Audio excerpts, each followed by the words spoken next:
যাদের প্রাণের বিনিময়ে আমরা স্বাধীন সার্বভৌম বাংলাদেশ পেয়েছি। 9 মাসের রক্তক্ষয়ী যুদ্ধে লক্ষ লক্ষ শহীদ ও 2 লাখ নির্যাতিত নারীর আত্মত্যাগ পৃথিবীর মানচিত্রে বাংলাদেশ নামে একটি স্বাধীন ভূখণ্ডের জন্ম দিয়েছিল। মুক্তিযুদ্ধের এই বীরদের প্রতি আমার সালাম। সেই সঙ্গে 24শে জুলাই অভ্যুত্থানে নিহত হাজারো শহীদ ও আহত, যারা বৈষম্য, শোষণ, নির্যাতন এবং নিপীড়নের বিরুদ্ধে বুক চিতিয়ে দাঁড়িয়েছিল, তাদের প্রতি সমগ্র জাতির পক্ষ থেকে আমি সশ্রদ্ধ সালাম জানাচ্ছি। জুলাই গণ অভ্যুত্থান আমাদেরকে যে বৈষম্যহীন বাংলাদেশ গড়ার স্বপ্ন পূরণের সুযোগ এনে দিয়েছে, সেই সুযোগ আমরা কাজে লাগাতে চাই। প্রিয় দেশবাসী, পবিত্র মাহে রমজানের সিয়াম সাধনা উপলক্ষে আপনাদের সকলকে আমার আন্তরিক মোবারকবাদ জানাচ্ছি। সেই সঙ্গে সকলকে জানাই পবিত্র ঈদ উল ফিতরের অগ্রিম শুভেচ্ছা। ঈদ মুবারক। এবারের ঈদ স্মরণীয়ভাবে আনন্দদায়ক হোক, এই কামনা করছি। বর্তমান সরকার দায়িত্ব গ্রহণের পর থেকেই দ্রব্যমূল্য নিয়ন্ত্রণে জোর ব্যবস্থা নিয়েছে। রমজান ও ঈদে বড় চ্যালেঞ্জ ছিল জিনিসপত্রের দামের লাগাম টেনে ধরা, বিদ্যুৎ সরবরাহ নিশ্চিত করা। এই রমজানে যাতে কোনো পণ্যের দাম বেড়ে না যায় এবং বিদ্যুৎ সরবরাহ যেন বিঘ্নিত না হয়, সেজন্য আমরা সর্বোচ্চ চেষ্টা করেছি। রমজান মাস জুড়ে সরবরাহ চেনের প্রতিবন্ধকতা কঠোরভাবে প্রতিহত করতে সব ধরনের ব্যবস্থা আমরা নিয়েছি। দেশের সকল জায়গা থেকে খবর এসছে যে এই রমজানের দ্রব্যমূল্য আগের তুলনায় কমেছে, জনগণ স্বস্তি পেয়েছে। দাম নিয়ন্ত্রণে এই প্রচেষ্টা চলমান থাকবে। প্রিয় দেশবাসী, গত 16 বছরে শেখ হাসিনা যে ভয়াবহ লুটপাট কায়েম করেছিল, আপনারা সেটার ভুক্তভোগী ছিলেন। ছাত্র জনতার অভ্যুত্থানের মুখে তারা পালিয়ে যাবার সময় এক লণ্ডভণ্ড অর্থনীতি ঢেকে গেছে। এই পরিস্থিতিতে দায়িত্ব নেবার পর অর্থনীতি পুনরুদ্ধারের জন্য অন্তর্বর্তী সরকার নানা উদ্যোগ নিয়েছে। ব্যাংকিং খাতে শৃঙ্খলা ফিরেছে। ক্রমান্বয়ে অর্থনীতির অপরাপর সুযোগগুলো ইতিবাচক ধারায় ফিরতে শুরু করেছে। এই সরকারের সবচেয়ে বড় চ্যালেঞ্জ মূল্যস্ফীতি। ফেব্রুয়ারিতে মূল্যস্ফীতি 9.32% নেমে এসছে, যা 22 মাসের মধ্যে সর্বনিম্ন। আগামী জুন মাসের মধ্যে এটি 8%-এর নিচে নেমে আসবে বলে আশা করছি। দেশের ধ্বংসপ্রাপ্ত অর্থনীতিতে স্বস্তি এনে দিয়েছে আমাদের প্রবাসী ভাই বোনেরা। অন্তর্বর্তী সরকার দায়িত্ব নেবার পর থেকে রেমিটেন্স ধারাবাহিকভাবে বেড়েছে। ফেব্রুয়ারি মাসে রেমিটেন্স প্রবাহ রেকর্ড গড়েছে, প্রায় 25% বৃদ্ধি পেয়ে $2.5 বিলিয়ন পৌঁছেছে। রেমিটেন্স যোদ্ধারা আমাদের দেশের অর্থনীতি গড়ার বীর সৈনিক। তাদের জন্য প্রক্রিয়াগত যেসব বিষয় রয়েছে, সেগুলো সহজ করে দেওয়া আমাদের দায়িত্ব। তারা যেন ভোগান্তির শিকার না হন, দূতাবাস যেন ঠিকমতো কাজ করে, এটি নিশ্চিত করার জন্য আমরা ব্যবস্থা নিয়েছি। আগামী নির্বাচনে যেন তাদের ভোটাধিকার দিতে পারি, সেজন্য কাজ করছি। পলাতক সরকারের আমলে চট দখলের মতো দেশের ব্যাংকগুলো দখল করে নেওয়া হয়েছিল। আমানতকারীর টাকাকে তারা নিজেদের ব্যক্তিগত টাকায় রূপান্তরিত করে ফেলেছিল। অন্তর্বর্তী সরকারের অন্যতম কাজ ছিল ব্যাংকিং ব্যবস্থায় আস্থা ফিরিয়ে আনা, আমানতকারীর স্বার্থ রক্ষা করে নিয়ম শৃঙ্খলা প্রতিষ্ঠা করা, হিসাবপত্রে বিশ্বাসযোগ্যতা স্থাপন করা। ব্যাংকিং ব্যবস্থায় আস্থা প্রতিষ্ঠা করা গেছে। এর ফলে অর্থনীতিতে শৃঙ্খলা ফিরেছে। অন্তর্বর্তী সরকারের অর্জনগুলোর মধ্যে এটা ছিল খুবই গুরুত্বপূর্ণ।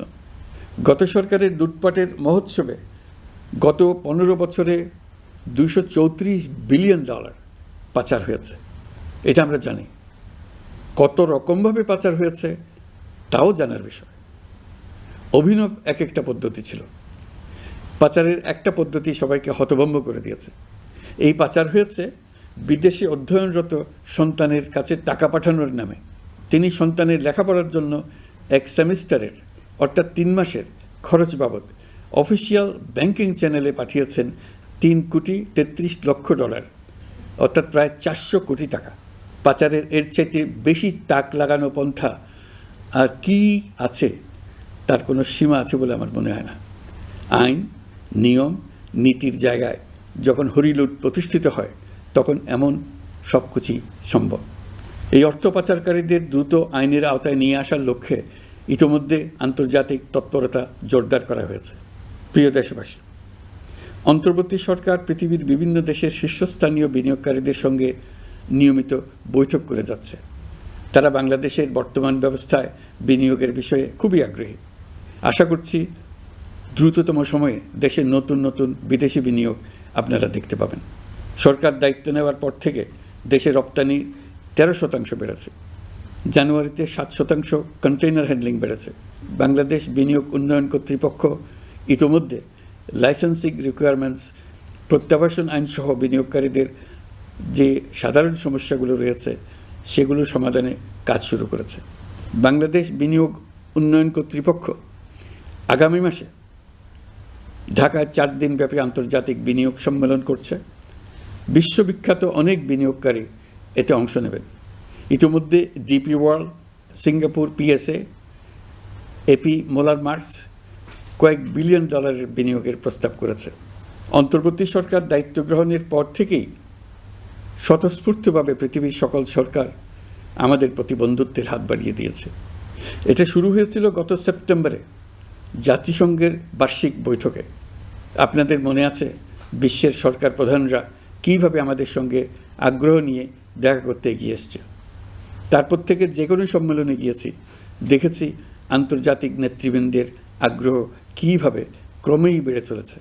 জানুয়ারি মাসে সুইজারল্যান্ডের ডাভোসে গিয়েছিলাম। এই সম্মেলনে 47টি পৃথক ইভেন্টে আমার অংশগ্রহণ করতে হয়েছে। বিভিন্ন দেশের সরকার প্রধান, মন্ত্রী, বিশ্ব বাণিজ্যের নায়করা, জাতিসংঘের মহাসচিব, জাতিসংঘের বিভিন্ন সংস্থার প্রধানদের সঙ্গে বৈঠক করেছে। তারা আমাদের পাশে থাকার জন্য আন্তরিক আগ্রহ প্রকাশ করেছেন। সম্প্রতি আমি সংযুক্ত আরব আমিরাতে গিয়েছিলাম। তারা বিগত সরকারের সময় আমাদের ভিসা বন্ধ করে দিয়েছিল। আমরা সেই দেশের ভিসার দরজা খোলার চেষ্টা চালিয়ে যাচ্ছি।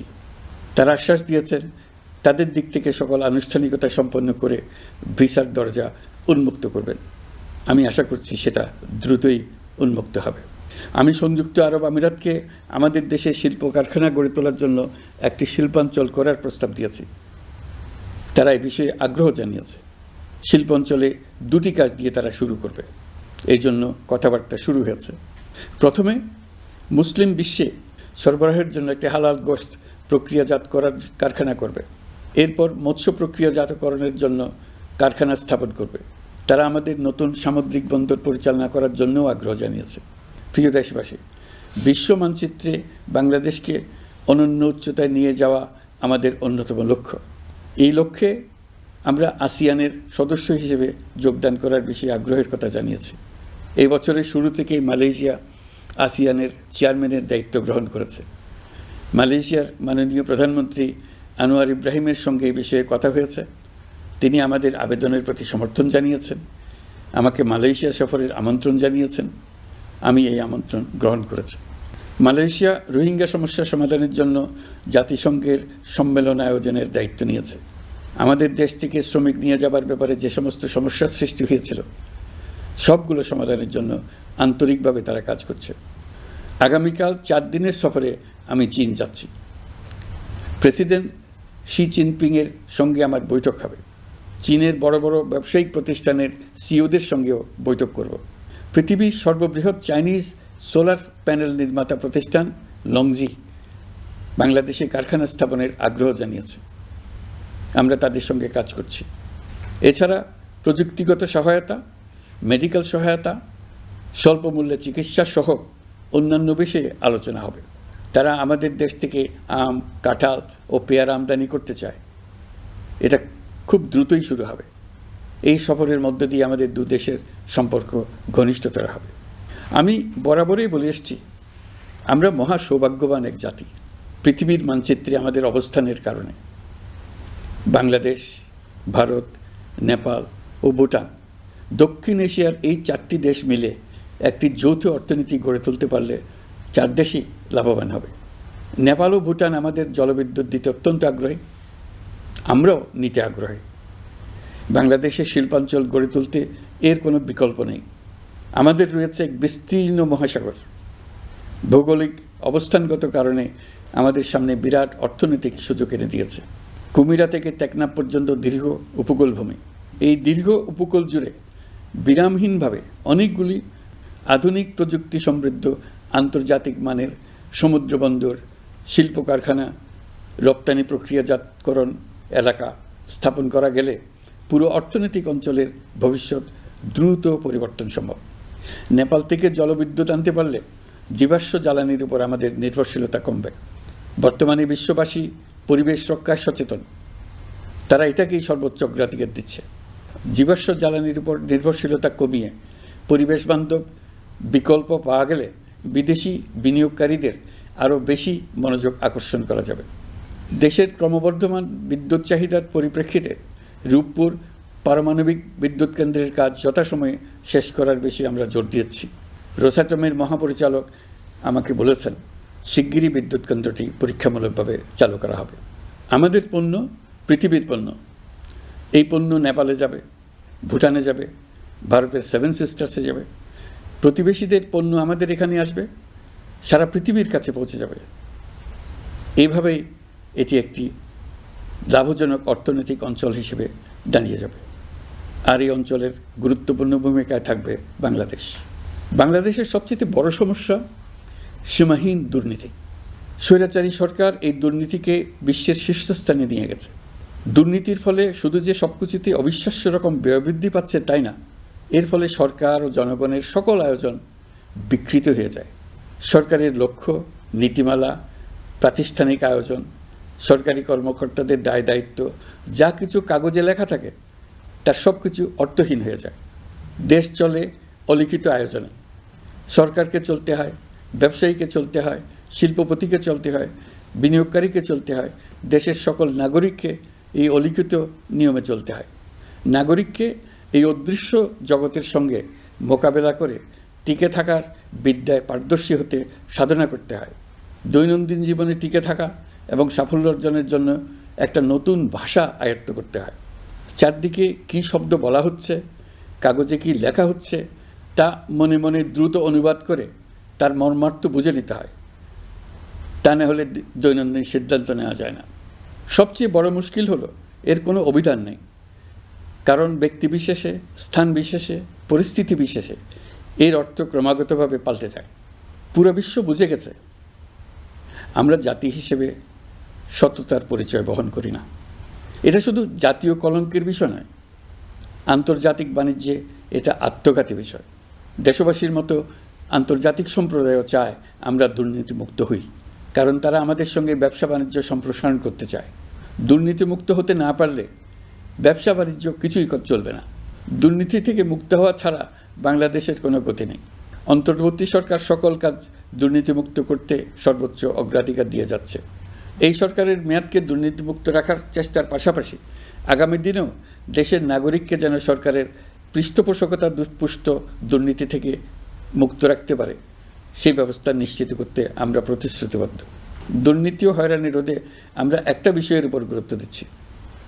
সরকারের সঙ্গে দৈনন্দিন, মাসিক বা বার্ষিক রুটিন কাজের জন্য যেন কোনো নাগরিককে সশরীরে কোনো সরকারি অফিসে উপস্থিত হতে না হয়। দুর্নীতি প্রতিরোধের অংশ হিসেবে সরকারি সব অফিসে ফাইলিং চালুর সিদ্ধান্ত নেওয়া হয়েছে। ফাইলিং ব্যবস্থা চালু হলে দুর্নীতি কমে আসবে। এতে করে কোন অফিসের কোন ডেস্কে কোন ফাইল আটকে আছে তা সহজেই জানা যাবে। সরকারি যতগুলো কার্যক্রমে অনলাইন সেবা চালু সম্ভব সবখানেই এই সেবা চালুর বিষয়ে সরকার কাজ করছে। সরকারি বিভিন্ন সেবা পেতে অসহায় নাগরিকের টুটি চেপে ধরে অবিশ্বাস্য পরিমাণ টাকা দিতে বাধ্য করা হয়। টাকার যে লেনদেন ও ভোগান্তির সম্মুখীন হতে হয় সেটা থেকে নাগরিকদের বাঁচানোর জন্য আমরা বদ্ধপরিকর। অনলাইনে সেবা পাওয়ার পদ্ধতিটি আরও কীভাবে সহজ করা যায় এই ব্যাপারে আমাদের কাছে পরামর্শ জানিয়ে লিখুন, ইমেল করুন। আপনি বা আপনার পরিবারের যে কেউ এই সেবা বাণিজ্যিকভাবে দিতে চাইলে প্রশিক্ষণ গ্রহণ করে পৃথিবীর যে কোনো স্থান থেকে এই সেবা দিতে পারবেন। বিগত সরকারের আমলে ভিন্নমতকে দমন করার জন্য মিথ্যা মামলাকে হাতিয়ার হিসেবে বেছে নেওয়া হয়েছিল। বিভিন্ন পর্যায়ে যাচাই বাছাই করে আমরা এইসব হয়রানিমূলক মামলা প্রত্যাহারের উদ্যোগ নিয়েছি। গত ফ্যাসিস্ট সরকারের সময় দায়ের করা রাজনৈতিক হয়রানিমূলক মামলাগুলোর মধ্যে সারা দেশে পর্যন্ত ৬,২৯৫টি মামলা প্রত্যাহারের সুপারিশ করা হয়েছে। অন্যান্য সকল হয়রানিমূলক মামলাও ক্রমান্বয়ে প্রত্যাহার করা হচ্ছে। এছাড়া এ পর্যন্ত সাইবার সিকিউরিটি আইনের অধীনে বিচারাধীন স্পিচ অফেন্স সংক্রান্ত 413টি মামলা প্রত্যাহার করা হয়েছে। এই আইনটি অবিলম্বে বাতিল করে নাগরিক বান্ধব সাইবার সুরক্ষা আইন করা হচ্ছে। মানুষের ভোগান্তি রোধেও আমরা আইনগত পদক্ষেপ নিচ্ছি। জিডি করার সময় স্বাক্ষর দেওয়ার জন্য এখন আর থানায় যাওয়ার প্রয়োজন নাই, এটা অনলাইনেই করা যাবে। এই ব্যাপারে প্রয়োজনীয় নির্দেশ দেওয়া হয়েছে। পাওয়ার অফ অ্যাটর্নি বিধিমালা সংশোধনীর মাধ্যমে প্রবাসী বাংলাদেশিদের হয়রানি লাঘব করা হয়েছে। সংশোধিত বিধিমালার আলোকে বাংলাদেশি পাসপোর্ট না থাকলেও বাংলাদেশি বংশোদ্ভূত ব্যক্তির পাসপোর্টে নো ভিসা রিকোয়ার্ড স্টিকার থাকলে কিংবা জন্মসনদ বা জাতীয় পরিচয়পত্র থাকলেই তিনি বিদেশ থেকে পাওয়ার অফ অ্যাটর্নি সম্পাদন করতে পারবেন। সরকারি সিদ্ধান্ত ও প্রয়োজনীয় ব্যবস্থা নেওয়ার পর বিমানের টিকিট কেনার পুরো প্রক্রিয়াটি অনলাইনে নিয়ে যাওয়ার ফলে বিমানের টিকিটের দাম শতকরা 50 থেকে 75% কমে গেছে। বিশেষ করে মধ্যপ্রাচ্যের প্রবাসী ভাই বোনেরা এতে করে স্বস্তি পাচ্ছেন। অন্যান্য এয়ারলাইনের টিকিটের দামও কমে গেছে। নাগরিকদের হয়রানিমুক্ত ও দুর্নীতিমুক্ত সেবা প্রদানের জন্য সরকার ভূমি সেবা ডিজিটালাইজ করার উদ্যোগ নিয়েছে। এর অংশ হিসেবে ভূমি মন্ত্রণালয় অনলাইনে ঘরে বসেই জমির খাজনা প্রদান, নামজারি, জমা খারিজ, খতিয়ান বা পর্চা সার্টিফাইড কপি, মৌজা ম্যাপ বা নকশা প্রদানের কার্যক্রম শুরু করেছে। এই পদ্ধতিতে ভোগান্তি, অস্বচ্ছতা ও দুর্নীতির অবসান হবে। বর্তমানে সারা দেশে পরীক্ষামূলকভাবে এই কার্যক্রম চালু হয়েছে। এগুলোকে ক্রমান্বয়ে আরও জনবান্ধব করে স্থায়ী রূপ দেওয়া হবে। এর লক্ষ্য হবে ক্রমাগতভাবে এই সকল দায়িত্ব সরকারের হাত থেকে নিয়ে সেবাদানকারী ব্যক্তি বা প্রতিষ্ঠানের কাছে ছেড়ে দেওয়া। গ্রামের স্কুল কলেজ পাশ করা ছেলেমেয়েরা, গৃহিণীরা ঘরে বসে সারা দেশে এই সেবা দান করবে এবং অনেকে তাদের কৃতিত্বের জন্য প্রসিদ্ধ হয়ে পড়বে। তারা সারা দেশের গ্রাহকদের সেবা নিজের গ্রাম থেকেই প্রদান করবে। রাজস্ব সংস্কার কমিশনের সুপারিশ অনুসারে জাতীয় রাজস্ব বোর্ড বিলুপ্ত করার সিদ্ধান্ত নেওয়া হয়েছে। এর জায়গায় দুটি পৃথক বিভাগ করা হচ্ছে। একটি হলো নীতি প্রণয়ন বিভাগ বা জাতীয় রাজস্ব নীতি বোর্ড, অন্যটি বাস্তবায়ন বিভাগ বা জাতীয় রাজস্ব সংগ্রহ বিভাগ। এর ফলে সরকারের পছন্দের ব্যক্তিরা হাজার হাজার কোটি টাকার রাজস্ব ফাঁকি দেওয়ার আর সুযোগ পাবে না। আমি আশা করি পরবর্তীতে যারা সরকারে আসবেন তারাও এই নীতি বহাল রাখবেন। এখনকার যুগ হলো প্রযুক্তির যুগ, সৃজনশীলতার যুগ। আমাদের দেশে 17 কোটি নারী পুরুষ, তার মধ্যে তরুণরা হলো বিপুলভাবে সংখ্যাগরিষ্ঠ। বাংলাদেশ মানব সম্পদের দিক থেকে 8ম বৃহত্তম দেশ। একযোগে এই তরুণরা সৃজনশীলতা প্রকাশের সুযোগ পেলে বন্যার স্রোতের মতো আমাদের দেশ দ্রুত বেগে পৃথিবীর বাজারের মধ্যস্থানে চলে যাবে। এই বিপুল তরুণ গোষ্ঠীর সামনে থেকে পথের বাধা সরিয়ে দেওয়াই হলো আমাদের সরকারের প্রধান লক্ষ্য। প্রযুক্তি আমাদের জন্য সুযোগ সৃষ্টি করেছে, আমরা দ্রুত বেগে এই সুযোগ গ্রহণ করার কাজে নিজেদের নিয়োজিত করেছি। এমনভাবে আমরা প্রযুক্তি ব্যবহার করার কাজে নিয়োজিত হয়েছি যাতে নাগরিকের আঙ্গুলের ইশারায় সরকার তার সেবা নাগরিকের কাছে তাৎক্ষণিকভাবে হাজির করে। তা নিশ্চিত করার জন্য আমরা সেই সেবা দিতে চাই প্রযুক্তির মাধ্যমে, সরকারি অফিসের মাধ্যমে নয়। ইতিমধ্যে পাসপোর্ট পেতে পুলিশ ভেরিফিকেশনের নিয়ম আমরা বাতিল করে দিয়েছি। এর ফলে বর্তমানে নাগরিকরা আগের চাইতে সহজভাবে পাসপোর্ট সেবা পাচ্ছেন। পুলিশ রিপোর্ট প্রাপ্তির নিয়ম বাতিল করার পর এই পর্যন্ত 70,000 নতুন পাসপোর্ট, যা বহুকাল ধরে পুলিশ রিপোর্ট আসার অপেক্ষায় আটকে ছিল, তা দ্রুত আবেদনকারীদের হাতে পৌঁছে দেওয়া হয়েছে। পাসপোর্ট প্রাপ্তি সহজ করার জন্য আমরা পুরনো পদ্ধতি বাতিল করে ইলেকট্রনিক পাসপোর্ট প্রচলন শুরু করেছি। এর ফলে দ্রুত পাসপোর্ট দেওয়া সম্ভব হচ্ছে। দেশের অভ্যন্তরে ই পাসপোর্ট হোম ডেলিভারি দেওয়া সম্ভব হচ্ছে। আগামীতে সকলেই ঘরে বসে পাসপোর্ট পাবেন, এটা নিশ্চিত করার চেষ্টা করছি। পাসপোর্ট দেওয়ার দায়িত্বে নিয়োজিত কর্মকর্তারা অত্যন্ত উৎসাহ সহকারে দ্রুত এসব পরিবর্তন আনার ব্যাপারে এগিয়ে আসছেন দেখে মনটা আনন্দে ভরে যায়। প্রিয় দেশবাসী, হজ মুসলমানদের জন্য সবচেয়ে গভীর আধ্যাত্মিক সফরগুলোর মধ্যে প্রধান। সারা জীবন তারা হজ পালনের জন্য অপেক্ষা করেন। পবিত্র হজ পালনে বাংলাদেশের হাজিরা প্রায় বিভিন্ন চ্যালেঞ্জের সম্মুখীন হন। ভাষাগত বাধা, স্বাস্থ্য ঝুঁকি, অতিরিক্ত ভিড়, প্রশাসনিক জটিলতা এবং লজিস্টিক সমস্যা সহ নানা অসুবিধা। হজের অভিজ্ঞতাকে মসৃণ ও নিরাপদ করতে অন্তর্বর্তীকালীন সরকার একটি মোবাইল অ্যাপ তৈরি করেছে, যা সম্মানিত হাজিদের যাত্রার আগে, যাত্রা চলাকালীন সময়ে এবং ফিরে আসার পরেও প্রয়োজনীয় সহায়তা প্রদান করবে। এই অ্যাপটি বাংলা ভাষায় রিয়েল টাইম নির্দেশনা ও সহায়তা প্রদান করবে। সরকার সমর্থিত বিশেষ ডেবিট কার্ডের মাধ্যমে বিদেশের স্থানীয় মুদ্রায় আর্থিক লেনদেন নিশ্চিত করবে। লাগেজ যাতে হারিয়ে না যায় তার জন্য লাগেজ ট্র্যাকিংয়ের ব্যবস্থা থাকবে। মোবাইল ফোনের মাধ্যমে হজযাত্রীরা প্রত্যেক দিন ওই দিনের করণীয় ও যাতায়াতের বিস্তারিত বিবরণ জানতে পারবেন। যেদিন যে দোয়া পড়তে হবে সেটা স্মরণ করিয়ে দেবে। যেসব পবিত্র স্থানে যাবেন সেসবের ছবিসহ ইতিহাস বর্ণনা করবে।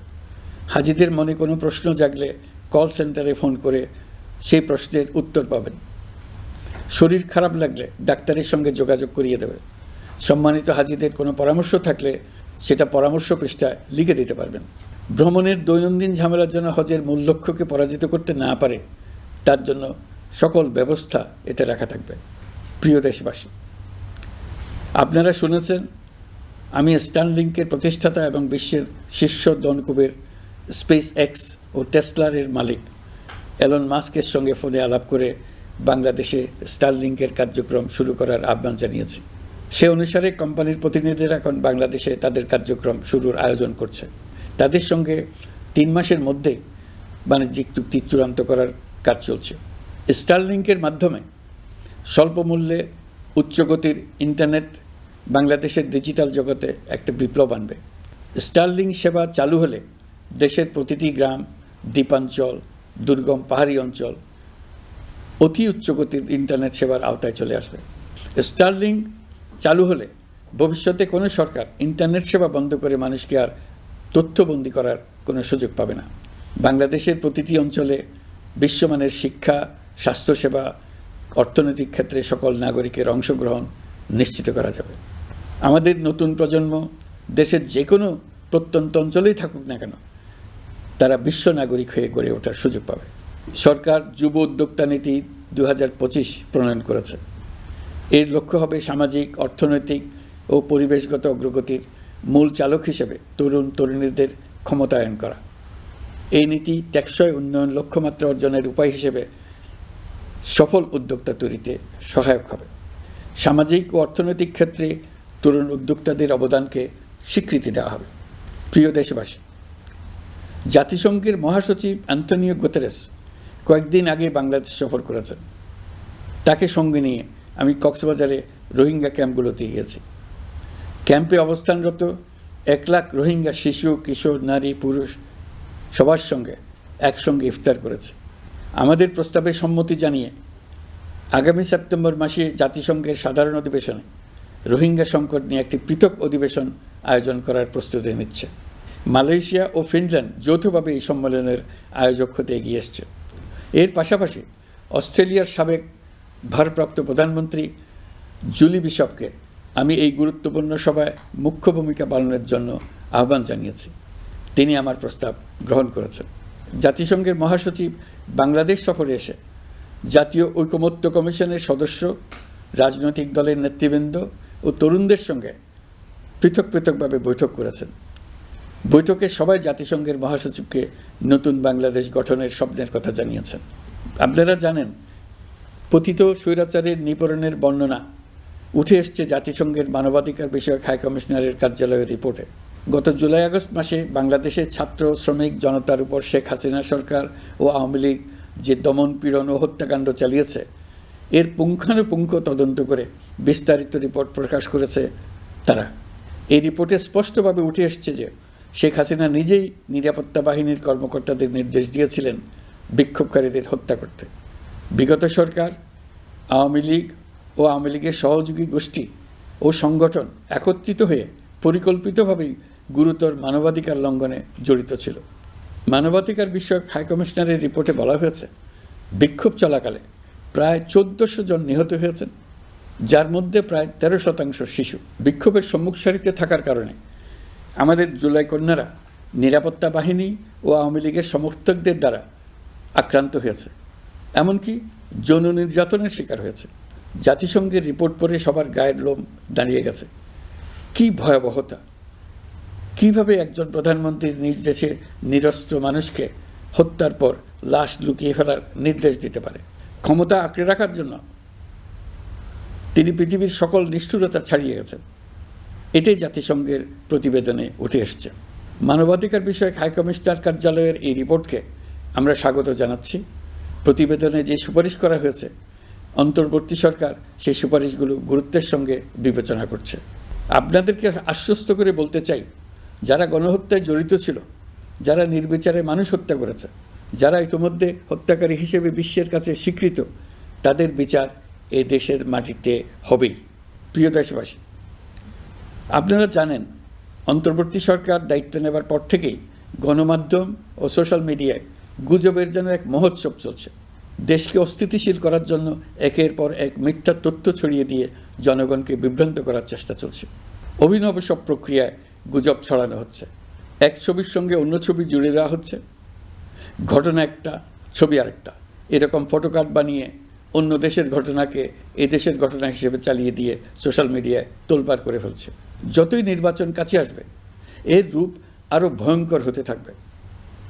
কারা এর পেছনে আছে, কেন আছে, তা আপনাদের সবারই জানা আছে। আমরা এই গুজব ও মিথ্যা তথ্যের প্রচারণা রোধ করতে জাতিসংঘের সহযোগিতা চেয়েছি। জাতিসংঘের মহাসচিব এর মোকাবেলায় আমাদের সহযোগিতা করবেন বলে আশ্বাস দিয়ে গেছেন। দেশবাসীকে আমি স্মরণ করিয়ে দিতে চাই যে জুলাই অভ্যুত্থানের প্রথম পর্ব সফলভাবে সমাপ্ত হয়েছে। প্রথম পর্বের সমাপ্তির মধ্য দিয়ে অভ্যুত্থানের দ্বিতীয় পর্ব শুরু হলো। সবসময় মনে রাখতে হবে, আমরা কিন্তু যুদ্ধাবস্থায় আছি। গুজব হলো এই জুলাই অভ্যুত্থানের বিরুদ্ধে পরাজিত শক্তির মস্ত বড় হাতিয়ার। গুজব দেখলেই গুজবের সূত্রের সন্ধান করতে থাকবেন, গুজবকে অবহেলা করবেন না। বহু অভিজ্ঞ সমর বিশারদ এই গুজবের পেছনে দিনরাত কাজ করছে। সীমাহীন অর্থ এর পেছনে নিয়োজিত আছে। এর মূল লক্ষ্য জুলাই অভ্যুত্থানকে ব্যর্থ করা। আমরা তাকে ব্যর্থ হতে দেব না। আমাদের সামগ্রিক ঐক্য পলাতক শক্তির গায়ে জ্বালা ধরিয়ে দিচ্ছে। তারা এই ঐক্য ভাঙতে চায়। তাদের অভিনব কৌশল আপনি টেরই পাবেন না, আপনি বুঝতেই পারছেন না কখন তাদের খেলায় আপনি পুতুল হয়ে গেছেন। আমাদের সচেতনতা এবং সামগ্রিক ঐক্য দিয়েই এই গুজবকে রুখতে হবে, পলাতক অপশক্তির ষড়যন্ত্রকে ব্যর্থ করে দিতে হবে। প্রিয় দেশবাসী, আপনারা জানেন ইতিমধ্যে জাতীয় ঐকমত্য কমিশন তাদের কাজ শুরু করেছে। 6টি সংস্কার কমিশনের 166টি সুপারিশ ও পূর্ণাঙ্গ প্রতিবেদন সহ 38টি রাজনৈতিক দলের কাছে চিঠি দেওয়া হয়েছে। ইতিমধ্যে রাজনৈতিক দলগুলোর সঙ্গে বৈঠক শুরু হয়েছে। দেশের রাজনৈতিক দলগুলো খুবই ইতিবাচকভাবে সংস্কার কাজে সাড়া দিয়েছেন, তাদের মতামত তুলে ধরছেন। কোন রাজনৈতিক দল কোন কোন সংস্কার প্রস্তাবে একমত হয়েছেন, কোনটিতে দ্বিমত হয়েছেন, সেসব তারা জানাচ্ছেন। এটা আমাদের জাতির জন্য অত্যন্ত সুখকর বিষয় যে প্রতিটি রাজনৈতিক দল সংস্কারের পক্ষে মত দিচ্ছেন। ঐকমত্য কমিশনের মাধ্যমে সকল রাজনৈতিক দলের মতামত নেওয়ার কাজ এখন চলমান আছে। কমিশনের লক্ষ্য যে সকল বিষয়ে রাজনৈতিক দলগুলো একমত হবেন সেগুলো চিহ্নিত করা এবং তার একটা তালিকা প্রস্তুত করা। যে সকল দল এতে একমত হয়েছেন তাদের স্বাক্ষর নেওয়া। এই তালিকাটাই হবে জুলাই চার্টার বা জুলাই সনদ। আমাদের দায়িত্ব জাতির সামনে পুরো প্রক্রিয়াটা স্বচ্ছভাবে তুলে ধরা এবং প্রক্রিয়া শেষে নির্বাচনের আয়োজন করা। নির্বাচনের ব্যাপারে আমি আগেও বলেছি, আবারও বলছি, এবছর ডিসেম্বর থেকে আগামী বছরের জুনের মধ্যে নির্বাচন হবে। আমরা চাই আগামী নির্বাচনটি বাংলাদেশের ইতিহাসে সবচেয়ে অবাধ, সুষ্ঠু ও গ্রহণযোগ্য নির্বাচন হবে। এই জন্য নির্বাচন কমিশন সব ধরনের প্রস্তুতি নিতে শুরু করেছে। রাজনৈতিক দলগুলো ব্যাপক উৎসাহ উদ্দীপনায় নির্বাচনের জন্য তৈরি হতে শুরু করবে বলে আশা করছি। প্রিয় নাগরিকবৃন্দ, আমাদের দেশের নারীরা দীর্ঘ আন্দোলনের মাধ্যমে বহু বছর ধরে অনেক বাধা পেরিয়ে একটু একটু করে সামনে এগিয়ে যাচ্ছে। স্বাধীনতার 54 বছর পরেও এদেশের নারীরা অর্থনৈতিক, রাজনৈতিক, সামাজিক বৈষম্যের শিকার। বাংলাদেশের ইতিহাসে এখন পর্যন্ত যত আন্দোলন সংগ্রাম হয়েছে তার মধ্যে জুলাই গণ অভ্যুত্থানে নারীদের অংশগ্রহণ ছিল সবচেয়ে বেশি। গণ অভ্যুত্থানে নারীরা দুঃসাহসিক ভূমিকা রেখেছে। পুরনোকে দূরে ঠেলে দিয়ে নতুনের ভিত্তি স্থাপনের প্রতিজ্ঞা নিয়েছে। তারা ব্যাপক সংস্কারের কথা বলেছে। সর্বত্র নারীদের ভূমিকা আরও জোরালো করার কথা বলেছে। আমি মনে করি জুলাই গণ অভ্যুত্থান বাংলাদেশের প্রেক্ষিত বদলে দিয়েছে। জুলাইয়ের পর নারীদের অবস্থান ইতিবাচকভাবে পরিবর্তন হবে, সেটাই আমরা চাই। আমরা বাংলাদেশ নিয়ে নতুন করে ভাবতে চাই। আর এই নতুন ভাবনায় নারীদের অবস্থান উচ্চতম পর্যায়ে অগ্রাধিকার পাক, সেটাই আমরা চাই।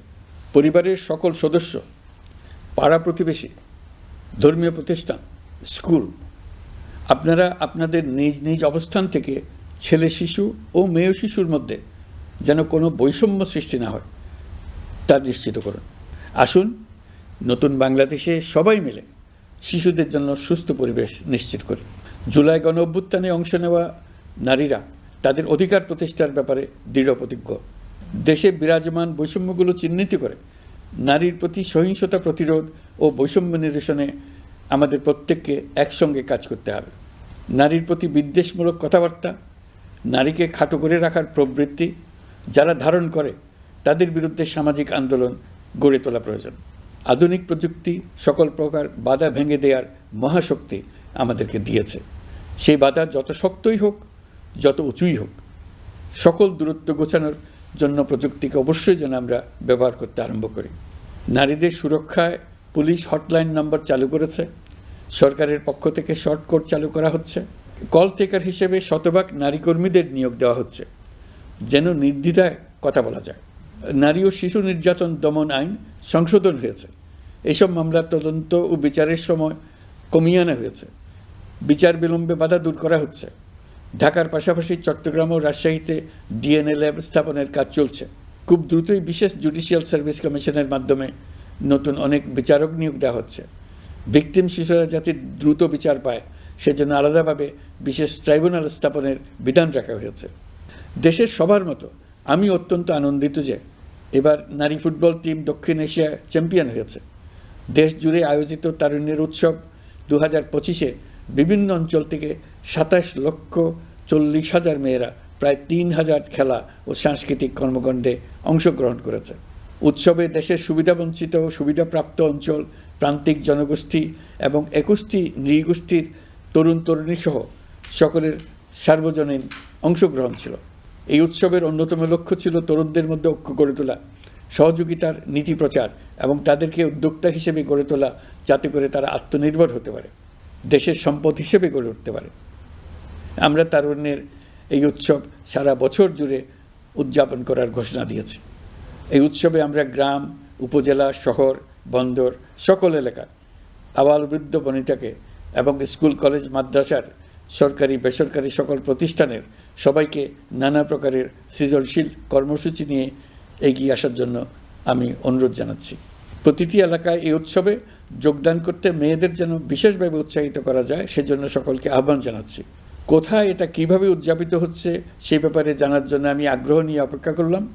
বিভিন্ন পর্যায়ে দেশের সেরা গ্রাম, সেরা উপজেলা, সেরা শহর, সেরা প্রতিষ্ঠান, সেরা ব্যক্তিকে পুরস্কার দেওয়ার জন্য আমরা প্রস্তুত থাকব। নারী অধিকারের পাশাপাশি একই রকম গুরুত্বের সঙ্গে মনে রাখতে হবে সংখ্যালঘুদের নাগরিক অধিকার, সমতল ও পাহাড়ের জাতিগোষ্ঠীর নাগরিক অধিকার।